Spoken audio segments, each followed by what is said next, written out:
We've talked a little bit more about the Beehive. So the Beehive is an all-volunteer group of artists and activists that work together to make these big flatbed murals. They're anti-copyright. We like folks that we work in black and white because we want people to copy them. We build them as organizational tools, not necessarily as pieces of art.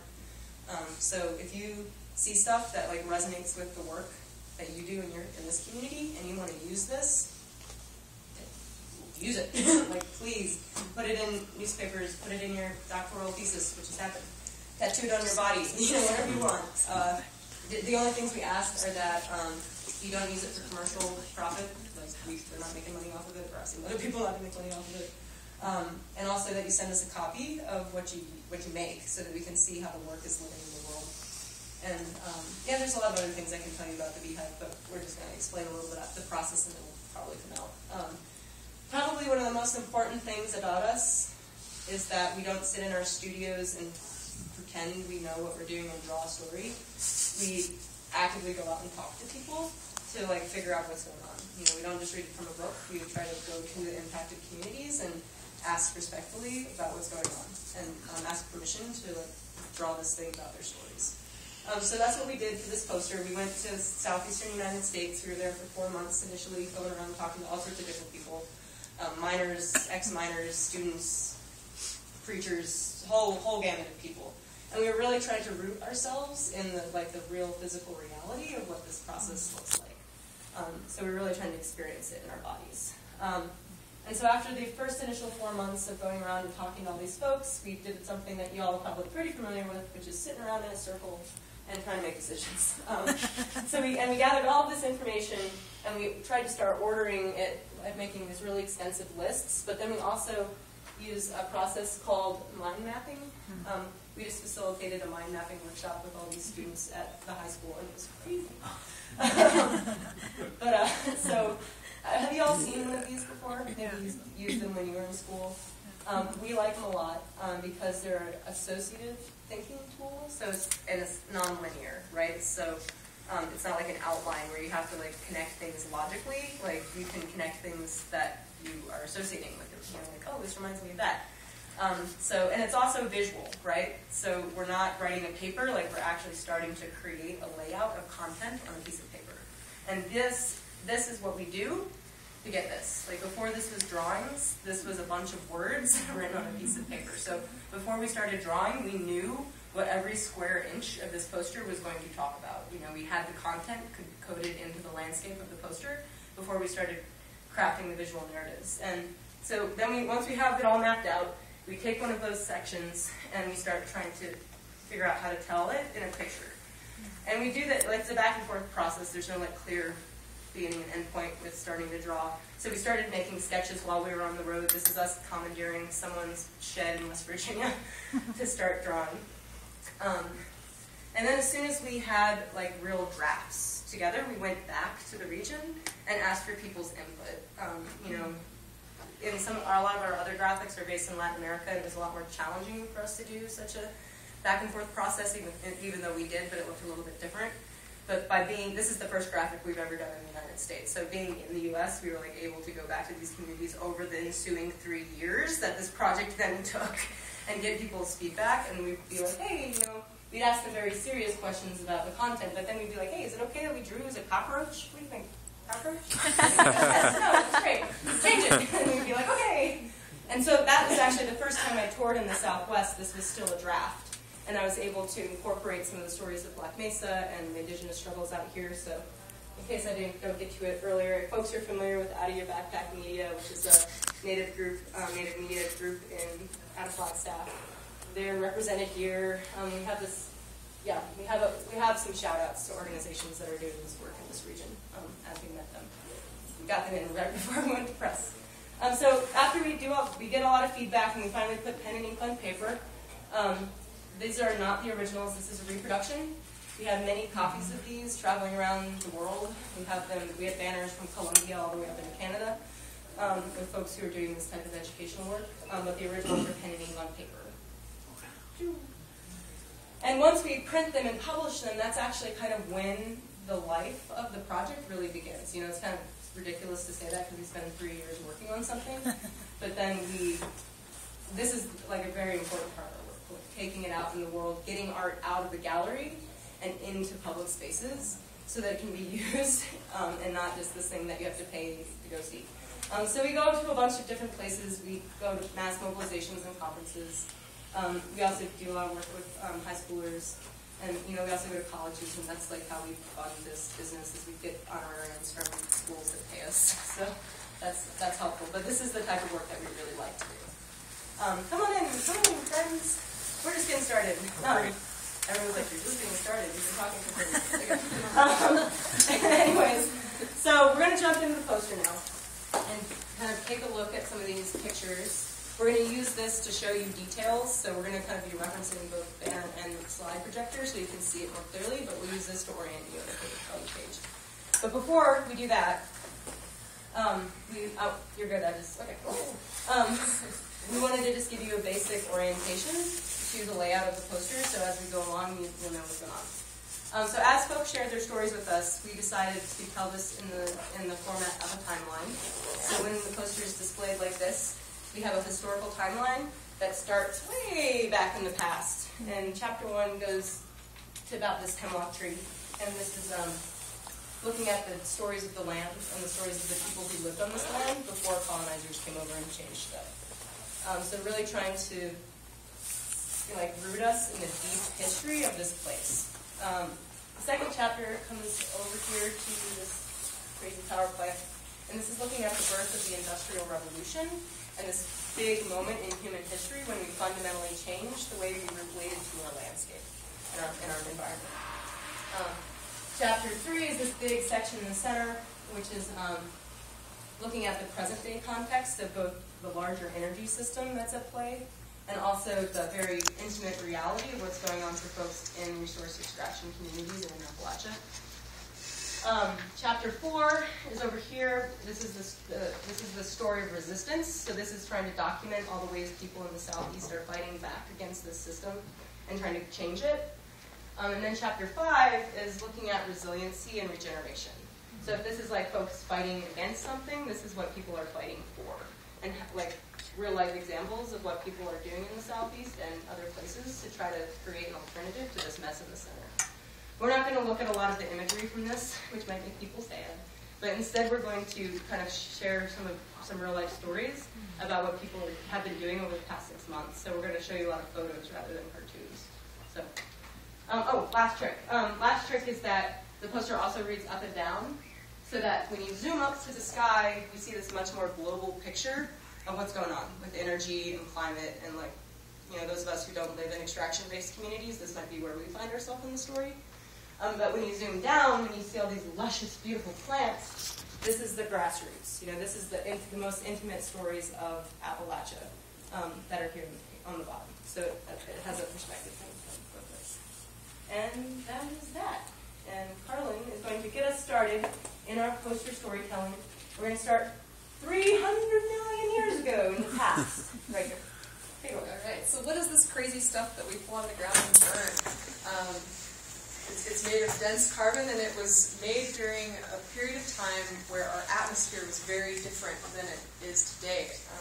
It's called the Carboniferous period, and this is because there was so much carbon in the atmosphere that plants just grew like crazy and were sucking it up like crazy. And so over the hundreds of thousands of years during this era, these plants grew up, sucked up, created carbon chains in there during their growth, and then they would fall over into these swampy bogs and lakes. And instead of decomposing, they didn't decompose, and this was because there was so much carbon in the atmosphere that it combined with the water and made carbonic acid. So this was this water didn't really allow microbes to grow and decompose all of this organic matter. So, thousands and thousands of years, all of these plants layered down on each other. Sediment would come in, more plants would get layered down, more sediment would come in, and as geologic time crept forward, all of this organic matter, all of these long carbon chains got compressed down, compressed down, compressed down, until it became this extremely concentrated chunk of solid carbon. And so in high-quality anthracite coal, 1 cubic inch of coal represents 7,000 years of stored solar energy. And that's why it's such a potent energy source. And that's, you know, and it's not like we're suddenly going to jump into conditions like the Carboniferous period again anytime soon. And that's why this is a finite resource, because, you know, it only happened once in the past. So there's only so much of it in the ground. And coal serves a really important service to ecosystems and to us as humans in the ground.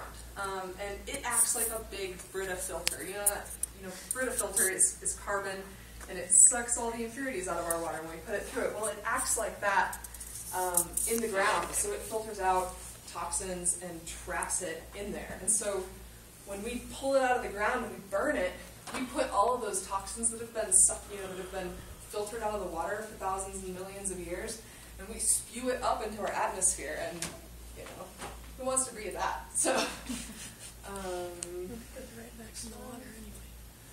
Okay, okay. All right. Yes. So we're like, we had 4, now we're 2. So we're like, ooh. Okay. So yeah, just a shout out to the fact that, you know, this time, this like where we are today, like started millions of years ago, and that the timeline of geologic history on the planet is very long. And like, I don't know if you've ever seen those like timelines where it's like, the timeline of this is Earth history, and humans like represent this much of that history. So we're gonna like skip a huge chunk of that timeline and jump into the human story here. And so we're starting kind of up in the top and gonna move down, and we're jumping forward to looking at like the, you know, basing ourselves in the story of Appalachia and the folks who are living here since time immemorial. And I just want to acknowledge, you know, like here we are on, you know, occupied land, and, you know, there's this very real struggle of extraction happening for Native folks here in contemporary life. And we honor that and respect that and totally know that we're coming from a settler background, and so we own that, and we're not trying to speak for Indigenous folks, but whenever we speak to a whole lot of audiences, so we really don't want this part of the story to get lost. So we try to lift it up and honor it, but we're not trying to speak for any community. We're just trying to honor their stories. So what happens is we look at the top of the poster is, you know, here we are in chapter 2, and we're skipping over all this history. And in the top of chapter 2, there's this flock of birds that are coming over the horizon and settling in this tree. And these are European starlings. They're an invasive bird species in the United States. And they're having these interactions with these native songbirds in the tree. And, you know, they're starting to see this confrontation. And can folks, like, shout out some things they see in this sequence? Like, anything that's catching your eye? Missionaries. Why is it a missionary? What do you see? A bunch of Bibles. Bunch of books. It's the Pope bird. It's got a Pope hat. It's very silly. But, you know, yeah, but silly, but representing a very serious moment in history, right? So, like, here is this Christian missionary who's trying to steal this native pileated woodpecker out of the nest and take it to boarding school. That's what the books are, you know. So, trying to really represent the history of forced cultural genocide, of like breaking people's connections with their culture as a tool of colonization. What else do we see? Babies. Like up here, what's going on up here? Eggs falling on the nest. We got this kind of, he's got like a general's hat on. He's kind of pushing this nest over, trying to like clear out and take over that space. But what's going on down here? It's kind of obscure, but can you all see this symbol right here? It's a box cover blanket. Boom, right? So it's a skull and crossbones on a blanket. And the native songbirds got all these boils on the feathers, right? So just like honoring the fact that like biological warfare was a tool of colonization, that like the United States military purposefully gave smallpox-infected blankets to native communities to, you know, clear the land and kill them off. So, you know, this was the colonization process was very bloody and very hard. I got to tell you that Amherst College just advertised a new environmental studies position. Interesting. And so you're referencing that the person who's kind of famous for this story is Lord Jeffrey Amherst, of which he's very famous in Massachusetts and has a lot of things named after him. Right. Quick, Ann? Okay, you're just scratching. Yeah, I'm scratching. Cool. So, so there are all these different points of conflict in different ways that colonization happened, and it was a really horrible and long, drawn-out process, and which was not just, people fought like hell to fought back against that process too. And in the story of Appalachia, this colonization process kind of comes to a head with the Trail of Tears, which is what we've got illustrated here. It's right here on the poster. There's this log that folks are walking around. And we're showing how people are fighting back. Like, the Trail of Tears displaced 7 different tribal groups from this region, not just the Cherokee, but also the Chickasaw, Shawnee, a bunch of other folks. And so this is representing these folks they're marching along this log. They're trying to fight back. They're using all sorts of different tools. Like, this is Cherokee versus Georgia, which is like they were trying to use the legislative system to protect their land. They're trying to sign the treaties, go in that route, and then there's also these 2 critters that are armed, representing armed resistance of folks trying to protect their land and their culture. But eventually they run into this United States military bull that you might be able to see a little bit over there, who confronts them and is ripping up the treaties and forcing them off the log, and then on this forced march, which is the Trail of Tears. And this didn't just happen in the southeast. We acknowledge we're in Four Corners area, and the longest walk happened here, where Dene folks were rounded up and put on a 500-mile march and put into essentially concentration camps. So this happened in a few different places, but in the context of the Southeast, this is a very pivotal moment. And we talk about all this process of colonization. You can go to the next slide. In a very abbreviated form, knowing that there's a lot of history, and we actually have a lot of details in this. If you want to come up and talk to me about some of the other things that are here, I would love to share with you. But we really want to make sure we don't lose this part of the story because, we have this mythology that we're taught in history, that Native people vanished into the distance. And we're confronting that this was not just Native people just decided to disappear, that they were actively shoved off their land because the United States government and this burgeoning industrial machine was hungry for resources. And so, settlers came in and displaced people, and white folks were doing that too. But there was also this much more planned out and larger power grab by these huge power holders. So pretty much as soon as the Native folks were moved off their land, we see this huge influx of private corporations that are coming in and grabbing that land. Not just individual homesteaders, but huge international power, or huge national powerhouses. So a couple of the ways that these huge entities were able to grab onto previously commonly managed land and pull it into use for private venture. One was through the creation of the railway system, and the railroad companies were extremely powerful because they moved all of the natural resources for all of the resource extraction companies, and they had huge lobbying power in the United States government. And so as these railroads were built through the land, they were able to procure vast tracts of land, up to a mile-wide swath along where these railroads were built. So they were able to be strategic about what resources and where they built these railways, and so it allowed a lot of commonly managed land to fall into the hands of not so good folks. Another way that a lot of land was able to be procured by these companies was through this legal tool called the broad form deed, which we can see here at the end of this gun. And we can see that it's ripping the surface of the land away from the minerals and the rocks underneath. And this represents the fact that this deed split the ownership from the surface of the land to the mineral rights underneath. And so I'm stumbling my language here, but this original deed really set the precedence for how laws were written throughout the United States, state by state, on how land ownership is managed. And the way these laws are written gives a lot more political or legal clout to the owner of the mineral rights as opposed to the person who owns the land on top. And I know in Kentucky, 83% of the land that's there, the mineral rights are owned by outside entities, not in the state.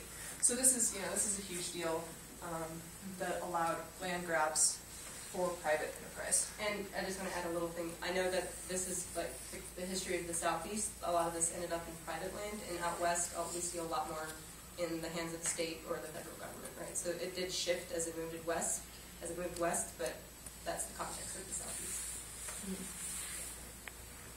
And another way that these companies were able to build their power so effectively was that they had great profits due to the fact that they severely repressed the workforce that extracted the resources for them.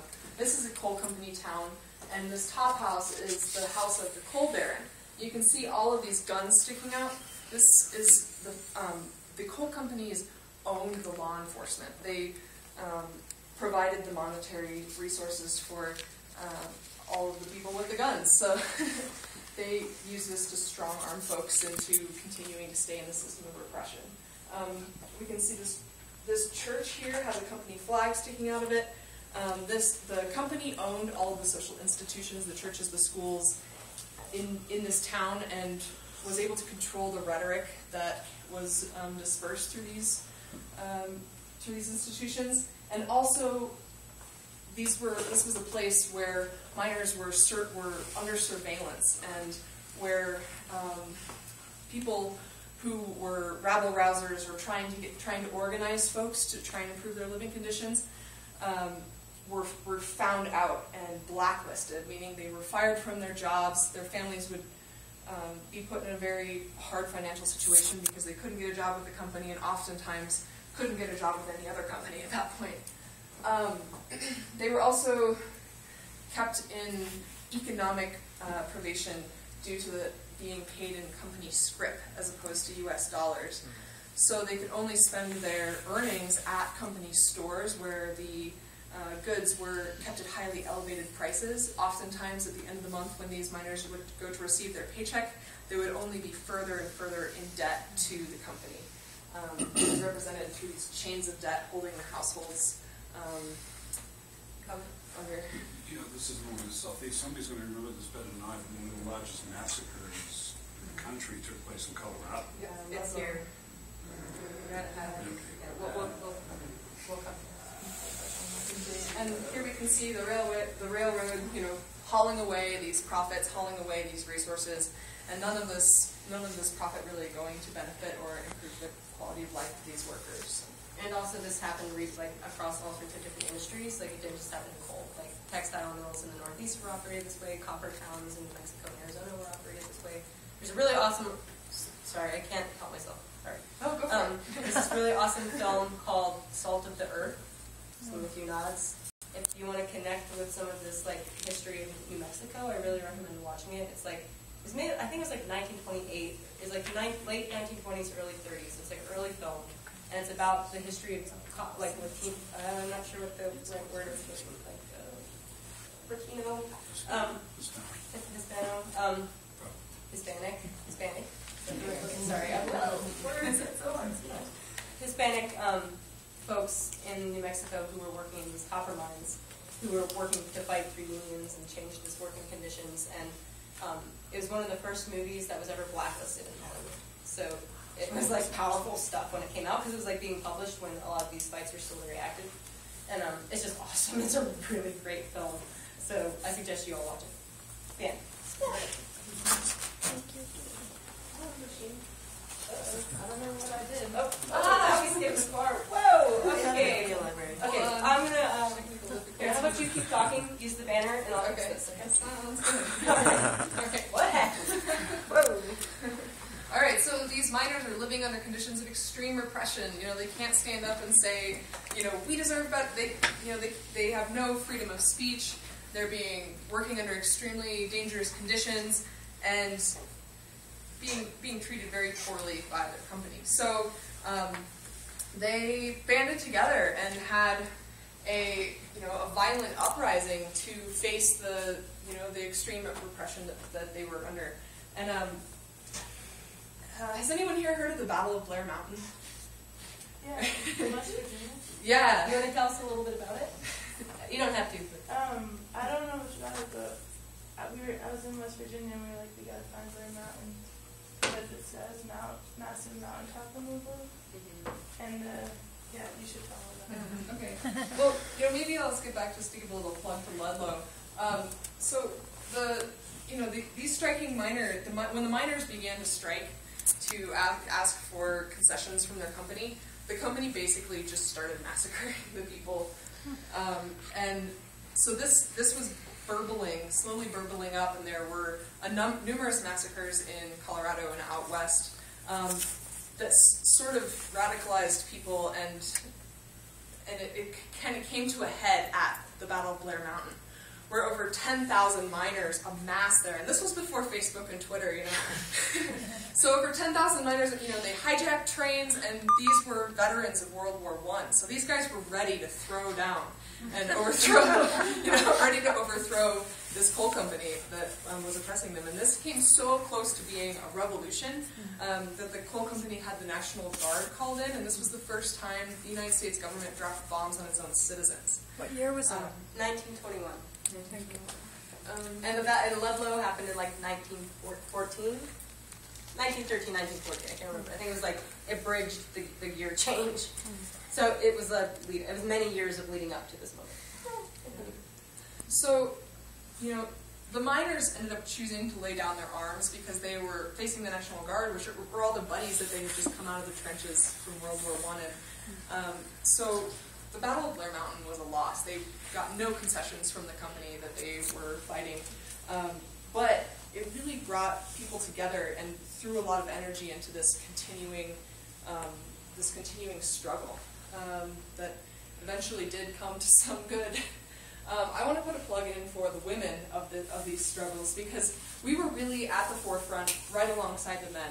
We played major roles in this, and as organizers, and there were all women marches and Mother Jones and all the other really great characters. This represents a story of a mother who robbed the company's store to feed the starving children of the striking miners' camp.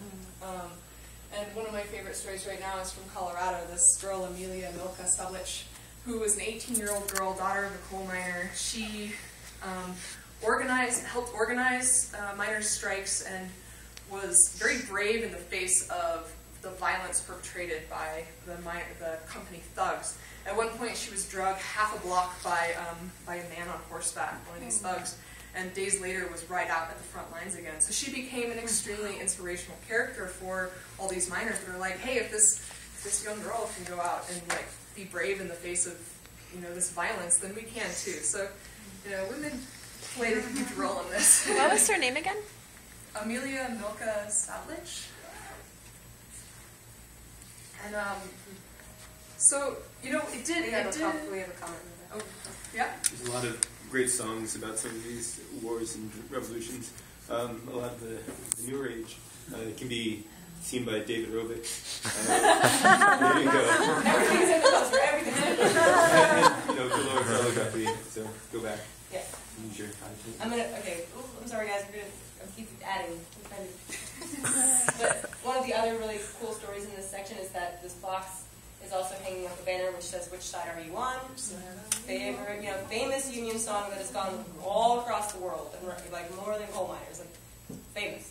And this is the actual song. If you played this would be "Which Side." And that was written by Florence Reese, who was a miner's wife, who, when the company gun thugs came to find her husband, who was a union organizer, they surrounded her house and was ransacked. He skipped off into the woods, and her and the kids were still in the house, and they were ransacking the house and doing all this stuff. And she grabbed a calendar and wrote the song in that moment when these company gun thugs were threatening her and her kids. And so music, very important. Yes. Okay, I'm moving on. Everything's in the poster. So these battles did come to fruition. Miners were able to win some really powerful things, like having an 8-hour workday and having a weekend, getting time to, having enough time to spend with your community and throw down some community dances and stuff, celebrations, and healthcare. You can see the flag up there, the little Medicare or healthcare symbol on there, so that the company was required to pay when miners were injured and when miners fell ill with black lung, and to pay for the widowers of miners who left families behind. So the struggle really did change the face of labor in the coal fields. Wait, what's going on? Is that a cockroach? Yes. Oh, it's a lightning bug. Yes, lightning bug. Okay, all right. Okay, so yes, we are highlighting the fact that people in Appalachia were very excited to get electricity when they finally got it, which is, this is something that's very true still today, especially in context of Black Mesa, of like folks who live in coal mining areas who are like didn't get electricity until folks in Black Mesa still don't have electricity. Yeah, so and in Appalachia, they didn't get electricity until the 80s. Some homes didn't get electricity until the 80s. So this is a celebration of people's relationship to coal is complicated. People are excited to have electricity, and so we're folks in Appalachia. And so good eye. All right, moving on. Okay, so we're going to take another big step in the historic timeline. Because this is, we ended in this very, at the bottom of chapter 2, we ended this very celebratory scene of folks who overturned what people had been saying for decades was an unchangeable system. That company town model, the United States government and the industry always said, we can't give people weekends. That will, make the cost of coal go through the roof, and, it's impossible. Everything will fall in on itself. We can't do that. But people changed it. People came together over incredible odds. Folks who worked in the mine camps didn't even speak the same language. A lot of them were immigrants. The companies purposely used divide and conquer tactics to get them to not organize, and people overcame all of it and changed this. So this is this huge moment of victory. But obviously things aren't hunky-dory, or else we wouldn't be here having this conversation. So what happened in this period of time? And so this scene, could you point out where it is transitioning out of kind of this 1900s context into more contemporary history. You can tell because here we have a possum with some really fashionable 1970s glasses. And there's a lot of things that went into what happened to union and working class power. We're going to skip over a lot of it and focus in on one piece, which is the piece that mechanization of industry played in the destruction of union power in particular. So the machine that we're illustrating here is the continuous mining machine, which is one of the first big pieces of equipment that was brought into deep mines. So it was brought into a shaft. And it chews at the wall of coal, and so it's eating all this coal, but it's also eating these things. And what are these? Helmets and plunge tails. United Mine Workers of America is written across the side. And the UMWA used to be one of the most powerful unions in the country, and now it is one of the smallest and weakest. And there's a lot of reasons that there's a whole thing about union history that went on, but one of the big elements was mechanization, because coal companies are after one thing, profit, right? So as much coal out of the ground as quickly as possible. So when you bring in machines, they get a lot more out, but you're also replacing workers. So less workers equals less union members equals less collective power as working class folks. And mountaintop removal mining is really the epitome of this, because in a mountaintop removal site, you need 13 people to take down a mountain in the period of a month, because they're all driving drag lines and using explosives. And that used to be mined by 200 deep miners. So that's an incredible loss of jobs, right? And the jobs thing, especially in the context of all these different industries that we were talking about, is really, it's very different in the West. We're seeing resource extraction economies go in boom and bust cycles, and the West is currently in a boom. So a lot of these jobs in Appalachia are actually leaving the Southeast and coming to places like Wyoming and the Powder River Basin. And we're seeing all these jobs with the tar sands pipeline construction, and all these jobs are fracking. So we're currently seeing a boom. But the thing that we can take away from the Southeast is that Appalachia is at the end of bust. This pendulum, it's been swinging for a long time, and now they're at the end. The reason they're doing mountaintop removal mining is because it's the last bits of coal, and they're going in for the last bits. And there's no more coal. What's going to happen to the jobs are being lost, and people aren't being given any other alternatives. And this is like an area of the world that's had 200 years of mining history as their main predominant form of income. So folks in West Virginia are like being put in this really hard space. And we're going to take a look at what's going on for workers. So could you point us where we are? We're like right here under the mine site. And we're going to lift up the story of what's going on for people who work in these industries, because they're not the bad guys. You know, folks who work in these industries might have a lot of really different values than me, but they're not the bad guys. Like, they're caught in the system the same way we all are. And they're just trying to make a working class wage, you know? So here we have Miner Frog and his family portrayed in this scene. And we chose to draw them as frogs because frogs are indicator species. Folks familiar with that term?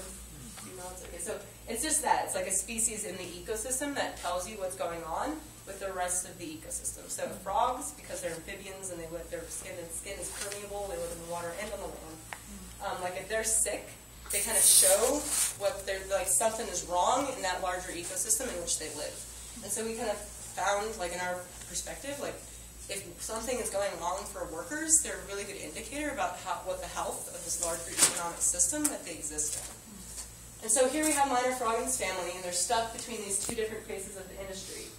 On one side, we see the happy, smiling coal truck that's loaded with consumer goods, and it's like dangling this paycheck over the family's head, right? We're the only working class job, middle class job in your area. You got to come work for us. And on the other side, we have this mean, scary coal truck with like laser beam eyes that are shooting down on this community organizing scene, because all this surveillance and repression that started all the way back in company town days has not really gone away. Like blacklisting might be officially illegal, but it can still happen. Like we met with people on the research trip who were like, I'll tell you about mountaintop removal, my feelings about it in the privacy of my own home, but you cannot use my name publicly because my uncle will never be employed in this town again. And I'll leave it there. I can say a lot more. But so that's still very real. Like the surveillance and repression is still very active. And so we're going to go down and see what's going on for Miner Frog. And he's going into the dance of hard choices, right? So Miner Frog is a settler. You know, his folks came over 200 years ago and are on occupied land. And, you know, but he really loves where he's from. You know, Miner Frog wants to stay where his family has lived for 200 years. And in order to do that, though, he has to blow up the very mountainside on which he lives in order to stay there, to find a working class job. So he works on the mountaintop removal site. That's him detonating the explosion. And you follow him home after the end of the work cycle, and he's hurt his back. And his little tadpole over here is drinking dirty water coming out of the tap.